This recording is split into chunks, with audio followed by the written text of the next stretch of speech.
welcome back to Trina's Tip Tuesday. Thank you so much for tuning in. We're doing a different time right now just because things are getting crazy with the summer.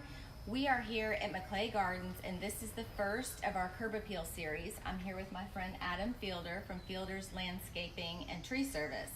I've been friends with Adam for a long time. He is my first brother that I never really had. That's right. We've been friends a long time.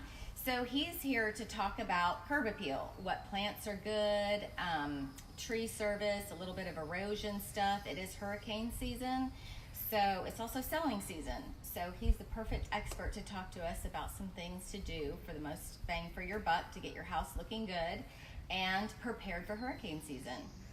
So I have some questions here. Okay. How are let's you go. doing today? I'm doing good. You're Thank not you nervous, guys. are you? Not at all, for Good. sure. I appreciate you guys having me. Thanks a lot. I'm so glad you're here with us. I'm excited. Okay, so I have a couple questions. Okay. How long have you been in Tallahassee? Oh, 41 years. I was born on Centerville Road, and I don't know if that's good or bad. No, but definitely I love Tallahassee. All my friends and family are here, and we've been here our whole life. And so I'm 41 years old, and I spent every last second here. And you were how old when you started your lawn business? Because you were 12. young. 12 He's been years doing this old. since he was 12. Yeah, so the business started with myself and a push mower in the back of Clarn Acres, and little by little, thankfully, we found good people and were able to implement good customer service and quality. And thankfully, after a lot of blood, sweat, and tears, here we are today. And huge business in Tallahassee now. Huge headache. Oh, that's Great business people. ownership, but. No doubt. Okay, so we're talking about, home ownership, which is also can be a headache. So people are getting ready to sell their homes right now. It's big time selling season. What can people do to improve the aesthetic value of their yard without adding lots of maintenance to it? Like, what are just a couple good things that they can do aesthetically? It's a good question. So one of the best things you can do, obviously curb appeal is so important. If you stand out of the street at your yard and kind of look at your property, a lot of trees and landscape and things like that actually compete with the house instead of add value to it. Something you can do that's very cheap that adds one of the best impacts is you can raise the canopy on your trees, meaning trimming lower limbs. Things like that can really clean it up. You can really kind of see the architecture of your house. Sometimes it even opens up the front door, and it's just more inviting and actually gives you a lot more aesthetic value, if you will.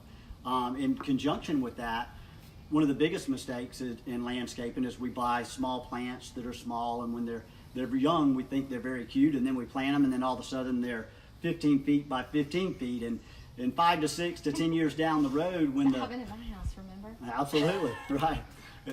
5, 6, 10 years down the road, when the landscape should really be complementing the house, all the landscaping really needs to be done. So it's really important that you get a professional that really from the start, your plant placement is very, very important on your future growth of the landscape and curb appeal. In tandem with that, less is more. I'm a firm believer in less is more. Just like the inside of your home, if you can get rid of a lot of the clutter, it's a very clean, classy representation of your property, and a lot of times you can get it sold a lot quicker and then obviously add a lot of aesthetic value. I like the raising the canopy idea.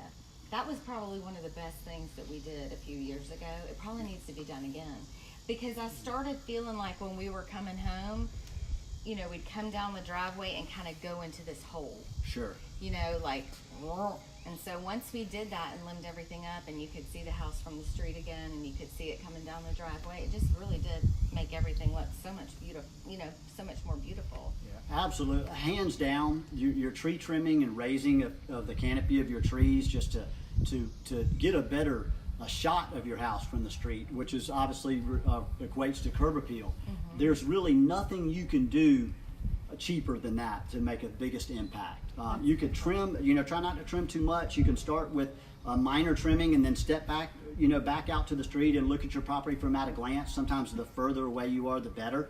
And you can see little limbs. You're like, oh, well, that's obvious. That needs, to be trimmed as well. Now, be careful. If you keep going, you'll get yourself into where you'll get into it like everything in life. You'll get into a situation that's not good. So to find that happy medium, and that can really add a lot of value for very, very cheap money. Okay, great. So one of the other things we have a problem with in the summertime is grass.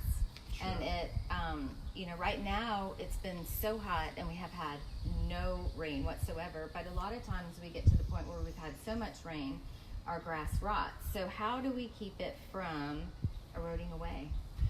Grass is probably the biggest challenge on anybody's yard. To be really clear, up front, grass is like a little kid that never grows up. I mean, you have to pet it, you have to talk to it, it can get disease, it can get chinch bugs, it can get fungus, it can get absolutely anything under the sun, and it's always a challenge. But 95% of the time, when people are having grass issues, it's usually because you have too much shade. For 25 years that I've done this, I mean, I can guarantee if I did 20 appointments this week, 15 of them will be a shade issue. So keep in mind that all grass needs about 5 or 6 hours or more of direct sunlight for the grass to thrive. And that's a key element, a key component for that grass to fight off disease. It's almost like an immune system. It has to have that component to thrive. So if it doesn't have that component, what happens is it gets weak and it's vulnerable. And when it's weak and vulnerable, things like bugs and fungus and things like that start to prey on the sod. So really measure how much sunlight you have. We never want to cut down a tree under any circumstance if we don't need to. But back to the curb appeal situation, some of the tree removal can add tremendous value to your home, especially if a tree has any issues. But on top of that, back to the original subject here, is that shade. Pretty much you can guarantee that it's almost going to be a shade issue. So the more sun you have, the better, and you'll definitely be in a lot better shape. Okay.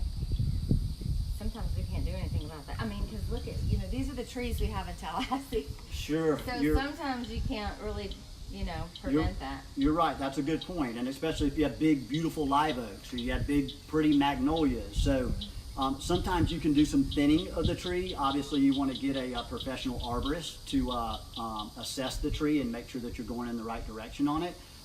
If for some reason you do have a yard that has a full canopy on it, really the only other thing you can do is turn it into like a shaded landscape area. So you can make pathways and seating areas, gazebos, little swings or whatnot. But most people, what they do is they'll replace the grass 2 or 3 times, or they'll get a company that's out there that puts the grass in and thinks that it might take, right. But under no uncertain terms, unless it has about 6 hours of direct sunlight, it's going to be an uphill battle, and you'll just spend money after money. So it's real simple. Either you trim enough trees, if it's doable, to have enough sunlight for the grass to work, or you turn it into a shaded landscaped area. Okay, thank you. So one of the other questions is, and this is a good question because it's also hurricane season now, is a tree in danger of falling on my home? So how do you decide that? And I've had buyers also pass homes up because they have, driven up to them and there's been trees that have maybe been too close to the roof line or had limbs on the roof. And I don't know, Kirsten, if you want to pan over here, but I mean, this is Tallahassee. We have lots and lots of trees. And when people come here from a different part of the state or out of state, of course, they come up here and are just really overwhelmed with the amount of trees that we have. So how can they feel safe with a tree and not worry that it's going to fall on their house? Sure, that's another phenomenal question, and really it goes back to the homeowner to be proactive. Really be observant. Walk around your yard once every few months to see if you see any dying branches, or if you see any bark falling off tree. If you see, for instance, on a pine tree, you might notice some of the pine needles starting to brown out. For an example, a lot of times you'll see a lot of dead branches around the bottom of the tree. Is that tree could possibly be in decline, and as it's in decline, it's going to shed these branches little by little, and that's a good sign to let you know that you might want to take some action on that tree before you have some collateral damage. Pine trees, of course, when the pine needles start to brown out and start to die, that's obviously a good sign. But again, proactive. Walk around the yard.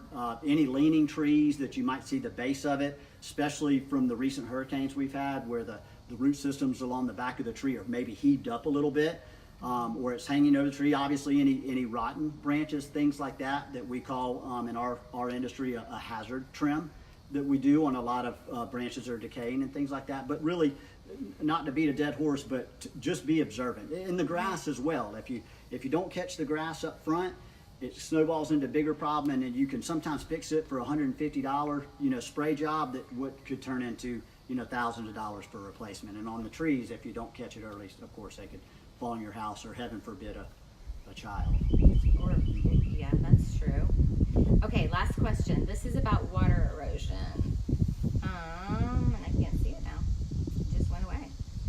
So for water erosion, what can people do to address drainage issues before they go to sell their home? So like, a lot of times you'll walk up, typically not when it's hot like this, but in Tallahassee it rains almost every day, usually. So you'll have those puddles piling up on sidewalks or beside sidewalks in the grass before you get to a home. So how do you solve that? Sure. So this is probably the best thing that we'll talk about on this whole entire segment.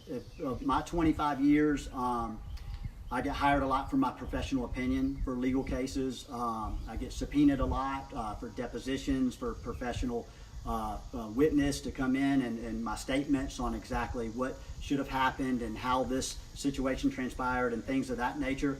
Under no uncertain terms, the most thing that we see for legal issues before, during, and after the sale can be a drainage problem. So what I would recommend to everybody, and a lot of realtors, it's Trina herself, and a lot of customers in general, they use us to come out and we assess the yard.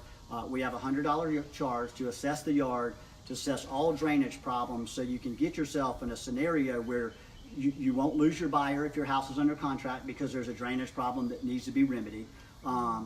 You'll have a smooth transaction and your sale go through. The most important part is you won't have a legal scenario after the sale. So it's very important to get a drainage professional, and even a lot of the stuff you kind of recognize yourself over the years. But before you hire a realtor and to move forward in those steps, that everything's turnkey, that you're turning that property over to somebody just like as you would want to buy a property, and it's turnkey, ready to go. But drainage is it's very hard to assess drainage. Drain is a very challenging segment of landscape, so I would definitely get a professional for drainage. Some of the stuff you can kind of do yourself, and I encourage you, if you can do it, to save the money and do it yourself. Drainage is something under no uncertain terms you need some professional advice. Yeah, I wouldn't want to do that myself. It's too hard. It's the volume, the amount of water that God is going to present to us tomorrow is nobody knows. And there's a lot of scenarios where it's a lot of damage, and it sometimes can be expensive, of course, but it's always like everything in life. It's a lot cheaper to fix it up front and do it right than to have to deal with that after the fact. Because usually you're going to have to deal with it regardless, no matter what. And then a lot of times you'll lose the sale over it. So that's of everything we said, the curb appeal is very important. The drainage is very, very important. Okay, cool. Well, that was it. That was all I have for you today. That's it? Thank you Really? so much. Yeah. Is there something else that you would like to talk about? Like, what kind of resources can people look up? Do you have any resources for them if they want to look about trees or water or landscaping? I mean, you've got a great website, right? Sure, absolutely. Yes, our website and our trained professional staff, our designers and our drainage specialists, are clearly more than happy to come out and assess your situation. We charge $100 to come out. That $100 fee is a very cheap fee for you guys to get very professional advice and know what direction you're going to go. And at the end of the day, if you decided not to use our firm, at least you'd have some very good advice to move forward on in your pocket to kind of make sure who's ever doing the job is it done correctly. Because we're not really we of course have to keep going, but we just want to make sure we take care of the customer. Yeah. Take care of the customer and it'll come back to you. So, but of course, and if it's not us, any reputable business in town, we're not the only reputable business in town, but just hire a professional to lead you in the right direction. And then, as we all know, that way you're going to have a very happy scenario no matter what way you cut it. Thank you, Adam. I appreciate you coming on with me. Absolutely. Thanks for having me.